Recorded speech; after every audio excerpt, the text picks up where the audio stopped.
we looked at corporate worship and compared here in Southern California, Pentecostals and Presbyterian church members, congregations, and Spanish-speaking, Korean-speaking, African-American, and white churches. So we had a psychophysiological study of corporate worship that actually we were blessed that the Templeton Foundation funded.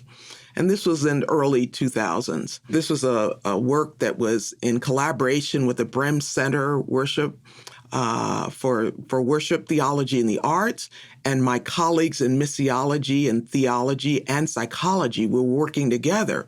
So we were I was looking for the role of the arts playing a central role in people's transformation there. And we were asking the question, not just, what worship is enjoyable that you like or something like that. We were asking, what ways does your worship experience change your behavior? So a typical psychological question. We wanted to know what had an impact, not only an impression, but an impact on behavior.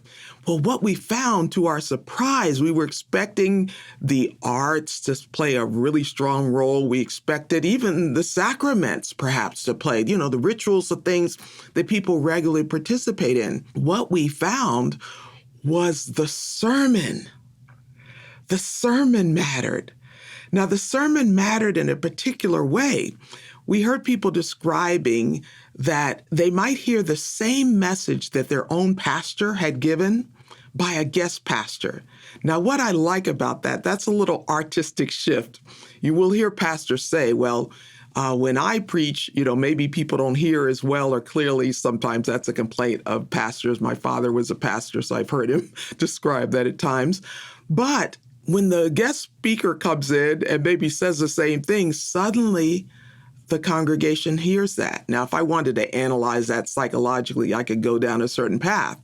But from an artistic standpoint, I wonder whether actually the fact that someone is maybe sharing a similar message, but in a different way, it helps for the message to come through. Well, what was one important thing that people were hearing?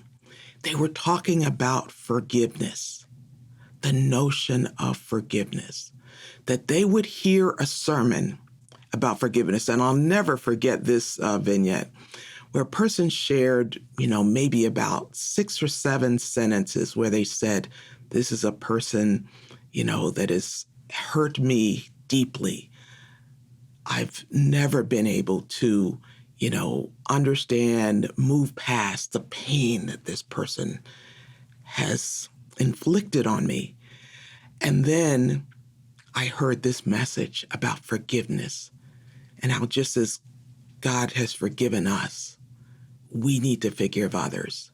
And finally, after that service, I was able to go home and forgive my mother. Profound. So as we looked at that narrative and we did qualitative analysis of themes, as well as we had quantitative measures, the person is describing a deepened understanding of what forgiveness really means. So that's related to belief. But then the Holy Spirit is convicting in a powerful way. And then that translates into relational change.